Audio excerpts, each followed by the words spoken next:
आज जो प्रेस वार्ता मैं कर रहा हूं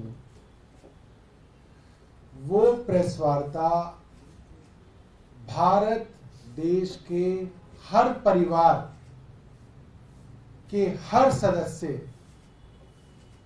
उसकी स्वास्थ्य, उसके जीवन, उसकी जिंदगी से सीधा संबंधित है। हमने पिछले 2-3 सालों में ऐसे हजारों उदाहरण सुने हैं जिसके अंदर एक जवान लड़का शादी में डांस कर रहा है, डांस करते करते वो गिरा और वो गुजर गया। किसी लड़की की शादी है, वरमाला लेके खड़ी है, स्टेज पे उसको हार्ट अटैक हुआ, वो स्टेज पे ही दम तोड़ देती है। गरबा में, गुजरात में, जहां पे लाखों युवक युवतियां दशकों से गरबा कर रहे हैं, वहां गरबा खेलते खेलते जवान बच्चे वहीं ग्राउंड पे खेलते खेलते गिरते हैं, कोलैप्स हो जाते हैं, गुजर जाते हैं। रामलीला के अंदर एक आदमी पात्र का रोल कर रहा है, रामलीला में डायलॉग बोलते बोलते वो जमीन पे गिर पड़ता है स्टेज पे और वो गुजर जाता है। ऐसे सैकड़ों वीडियो हमने पिछले 2-3 सालों में देखे हैं। आप सोचिए, ये वीडियो वो है जहां पे मरने वाला जो है वो किसी ऐसी एक्टिविटी में इन्वॉल्व है जिसकी वजह से उसका वीडियो बन रहा है। मसलन वो अपनी शादी, किसी की शादी के अंदर नाच रहा है, तो यार दोस्त रिश्तेदार वीडियो बना रहे हैं। कोई रामलीला के अंदर नाटक कर रहा है, इसलिए उसका वीडियो बन रहा है। कोई स्टेज पे गा रहा था, उसका इसलिए वीडियो बन रहा था, तो जैसे ही गुजरा वो चीज वीडियो में कैद हो गई। स्टेज पे परफॉर्म कर रहा था, वीडियो में कैद हो गई, तो लोगों को पता चल गया। मगर ऐसे हजारों लोग होंगे, आप समझ सकते। हम अपनी पूरी जिंदगी का 24 घंटा देखें साधारण आदमी, तो कितने घंटे आपकी वीडियो बनती है? 5 मिनट, 10 मिनट, 15 मिनट, महीने में कभी 2-4 बार ऐसे अवसर होते हैं जब आपकी वीडियो बन रहा होता है। वरना आप घर पे बैठे हैं, चाय पी रहे हैं, खाना खा रहे हैं, ऑफिस में काम कर रहे हैं, आ रहे हैं, जा रहे हैं, बस में सफर कर रहे हैं, कार चला रहे हैं, कोई वीडियो नहीं बन रहा होता। सो रहे हैं घर पे। हजारों लोग अपनी इस दिनचर्या के अंदर पिछले 2-3 सालों में दम तोड़ चुके हैं। और जब जब कोई दम तोड़ता था, लोगों के मन में यह सवाल था कि कहीं ये कोरोना की वैक्सीन की वजह से तो नहीं है।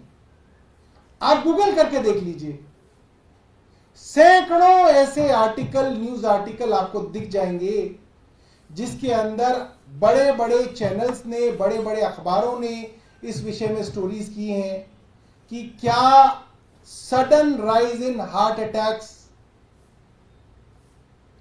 Is sudden rise of heart attacks related to corona vaccine.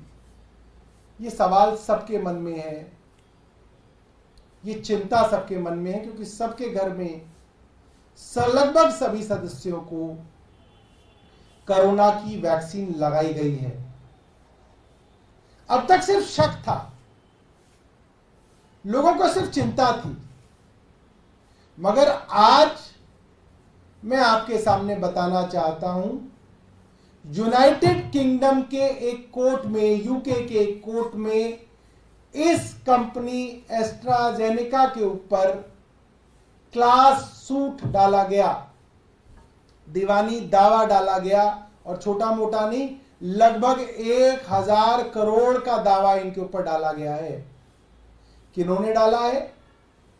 उन नागरिकों ने डाला है जिनको इस वैक्सीन के बाद जिनके घर वालों की मृत्यु हो गई या वो गंभीर रूप से बीमार हो गए। और 2 दिन पहले यूके की कोर्ट के अंदर एस्ट्राजेनेका ने ये बात कबूली है कोर्ट में कि इनकी जो ये वैक्सीन थी, जो हूबहू वैक्सीन भारत के अंदर serum institute of India SII आधार पूनावाला की जो कंपनी बताई जाती थी, जिसकी कोविशील्ड नाम से वैक्सीन देश के अंदर करोड़ों लोगों को दी गई, भारत सरकार द्वारा प्रमोट की गई, भारत सरकार द्वारा, उस वैक्सीन के बारे में एस्ट्राजेनेका ने कोर्ट में कहा कि इस वैक्सीन के रेयर साइड इफेक्ट्स हैं, इस वैक्सीन के रेयर साइड इफेक्ट हैं कि इसकी वजह से ब्लड में क्लॉटिंग होती है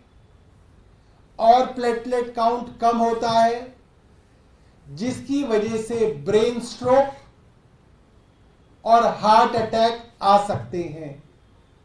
ये बहुत बड़ी बात है।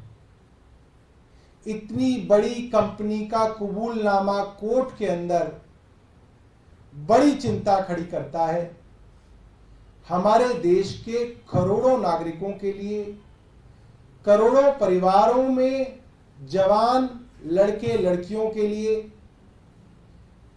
कि उन्हें अब क्या करना चाहिए, सरकार को अब क्या करना चाहिए, उन्हें क्या प्रिकॉशंस लेने चाहिए, उन्हें क्या टेस्ट कराने चाहिए, जिससे यह पता चल सके कि क्या इस कोविड की कोविशील्ड वैक्सीन की वजह से उनके अंदर भी ब्लड क्लॉटिंग तो शुरू नहीं हो गई है, और क्या केंद्र सरकार ने अब तक इस पे कुछ किया है, क्योंकि इस पे तो युद्ध स्तर पे काम करने की जरूरत है।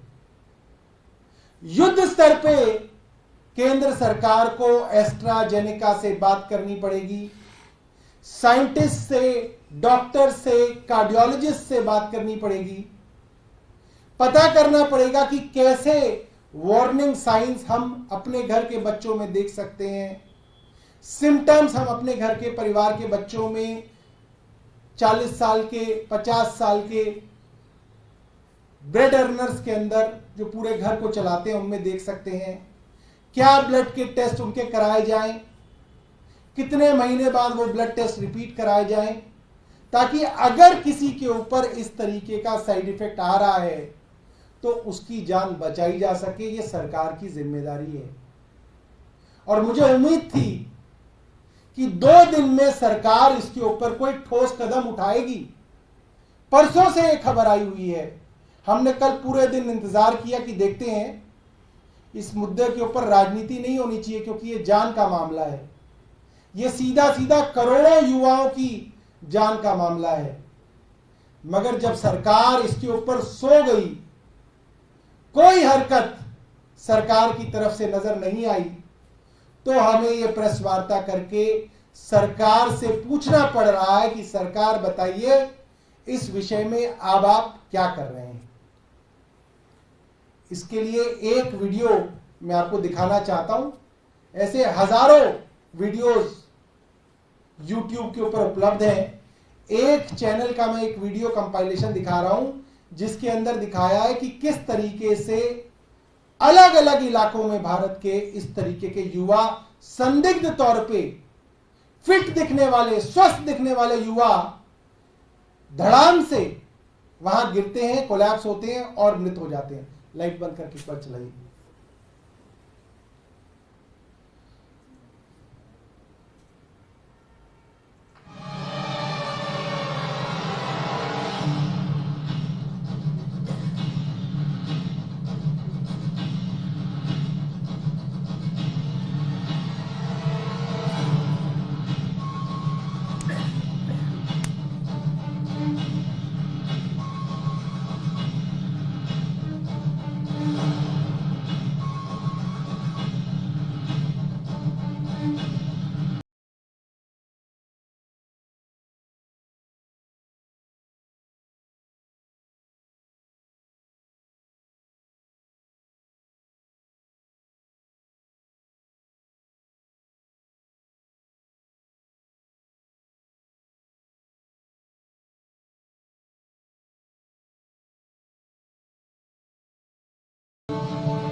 तकरीबन 1-1.5 साल बाद भी ये बंद कर दो, बंद कर दो। अब आप देखिए, ये करीब 1 साल पुराना वीडियो है और इस तरीके के 2 साल पुराने वीडियो, 1 साल पुराने वीडियो बहुत सारे मिलेंगे और हर वीडियो में सवाल पूछा गया है, क्या ये कोरोना की वैक्सीन की वजह से हो रहा है? और इस बात को छिपाया जा रहा था, दबाया जा रहा था। एक बीबीसी की रिपोर्ट मैंने पढ़ी, 2021 मार्च की रिपोर्ट है, यानी कि आज से करीब 3 साल पहले की रिपोर्ट है, 2021 की, जिसमें बताया जाता है कि कोविशील्ड के ऊपर शक यूरोप के देशों में तभी शुरू हो गया था और यूरोप के अधिकांश देशों ने कोविशील्ड का इस्तेमाल बैन कर दिया था अपने देशों में। याद रखिएगा, मैं आपको 2021 की बात बता रहा हूं। Germany, Italy, France, Spain, Netherland, Ireland, Denmark, Norway, Iceland, Austria और कई सारे देश यूरोप के ऐसे थे जिन्होंने उसी समय कोविशील्ड को बैन कर दिया था। जिस समय भारत की सरकार घूम घूम के लोगों को कोविशील्ड का टीका लगाने के प्रयास कर रही थी, कैंप लगवा रही थी, चलने फिरने पे मनाही कर दी गई थी कि अगर आपको हवाई जहाज से जाना भी है तो आपको वैक्सीन लगानी पड़ेगी, अगर आपको यहां जाना है तो आपको वैक्सीन लगानी पड़ेगी, अगर आपको अस्पताल जाना है तो आपको वैक्सीन लगानी पड़ेगी। हर जगह वैक्सीन का एक डोरवे बना दिया गया था, थ्रेशोल्ड बना दिया गया था कि वैक्सीन लगेगी तो ही आप ये काम कर सकते हैं। ऐसे कई जरूरी कामों के ऊपर वैक्सीन की कंडीशन लगाई गई थी।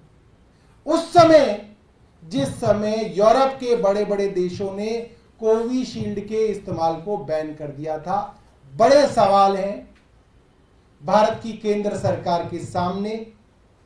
उन सवालों का जवाब 2021 से 2024 तक नहीं दिया गया, मगर अब जब खुद एस्ट्राजेनेका ने कोर्ट में मान लिया कि उनकी वैक्सीन के साइड इफेक्ट से हार्ट अटैक्स, ब्रेन स्ट्रोक आदि की घटनाएं रेयर केसेस में हो सकती हैं, तो भी केंद्र सरकार चुप बैठी है, नहीं बता रही कि उनका अब देश के लोगों को बचाए रखने का क्या प्लान है।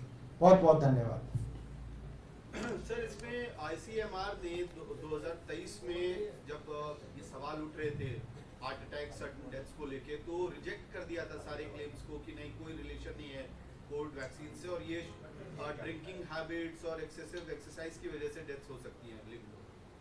वो भी बड़े सवाल इकट्ठे खड़े करती है, उसके ऊपर अलग से प्रेस वार्ता करके उसके विषय में बताएंगे, क्योंकि वो एक अलग लेवल की मैनिपुलेशन देश के साथ की गई है। सर, अभी दिल्ली के स्कूलों में बहुत सारे वॉक्स को बुला रहे हैं, एजुकेशन मिनिस्टर ने उसके लिए ट्वीट किया, बच्चों को स्कूलों से निकाला जा रहा है और ये संख्या स्कूलों की बहुत ज़्यादा है, इस पर क्या कहना है सर? देखिए, इत्तेफाकी बात है, भारतीय जनता पार्टी के प्रवक्ता अपने ट्वीट में एक रात पहले कहते हैं कि अब इस तरीके की घटनाएं देश में या इस तरीके की मैसेजिंग देश में आने वाली है, अपनी सीट के नीचे देखिए बम हो सकता है। और अगले ही दिन इस तरीके की हॉक्स कॉल्स आ रही हैं। इसका एक ही लिटमस टेस्ट है, अगर दिल्ली पुलिस एक दिन के अंदर या 2 दिन के अंदर निकाल के ले आएगी कि ये लोग हैं जो इस तरीके की झूठी कॉल कर रहे हैं, क्योंकि आजकल ये निकाल के लाना कोई बड़ी बात ही नहीं है, तो बड़ा आसान है, कॉल्स ट्रेस हो सकती हैं, ईमेल्स ट्रेस हो सकती हैं, तो ठीक है। और अगर नहीं ला पाती, असक्षम रहती है दिल्ली पुलिस, तो समझ में आता है कि इसके पीछे जो है कौन लोग हैं, तो लोगों को अपने आप ही समझ में आ जाए। आप ही कह रहे हैं कि पूरी तरह से मतलब फरार हुआ है। इत्तेफाक है, काफी बड़ा इत्तेफाक है। सर कल सुप्रीम कोर्ट में कई सारे बड़े सवाल उठाए हैं उनके केस में, अरविंद केजरीवाल जी के केस में ईडी को सवाल पूछे गए हैं including the timing of the arrest. देखिए, कल सुप्रीम कोर्ट ने जो बात कही मोटे तौर पे ये कही कि जब आपके बेल के प्रावधान इस पीएमएलए के कानून में इतने कठिन हैं कि किसी को बेल मिलना लगभग नामुमकिन है, तो अरेस्ट करने का थ्रेशोल्ड बड़ा होना चाहिए, ऊंचा होना चाहिए। आसान भाषा में इसको ये कहा जा सकता है कि अगर आपके कानून में आपके पास इतनी ताकत है कि आप अरेस्ट कर लें, तो आदमी महीनों तक जेल में सड़ता है, बिना सबूतों के भी जेल में सड़ता है, तो आप ऐसे ही चलते फिरते किसी को अरेस्ट नहीं कर सकते। आपके अरेस्ट करने के पीछे पुख्ता कारण होने चाहिए, मजबूत कारण होने चाहिए। आप ऐसे ही नहीं कर सकते किसी को अरेस्ट। तो अब ईडी को यानी कि केंद्र सरकार को साबित करना है कि ऐसे क्या विशेष कारण थे, ऐसी क्या विशेष परिस्थिति थी कि मुख्यमंत्री को अरेस्ट किए बिना उनके पास और कोई साधन नहीं था। दूसरी बात जो सुप्रीम कोर्ट ने पूछी वो ये पूछी है, इतने सालों तक किसी केस की इन्वेस्टिगेशन हो रही है, यह बात सुप्रीम कोर्ट को विचलित करती है। यानी कि करीब 2 साल से इन्वेस्टिगेशन हो रही है। ऐसे तो आप इन्वेस्टिगेशन ही करते जाओगे, आज इसको गिरफ्तार कर लोगे, इसकी चार्जशीट दे दोगे, 6 महीने बाद नए को गिरफ्तार कर लोगे, फिर नए को कर लोगे, और जिसको पहले से गिरफ्तार कर रखा है उसको आप जेल में ही रखोगे, क्योंकि आप ये कहते रहोगे हमारी इन्वेस्टिगेशन ही पूरी नहीं हो रही।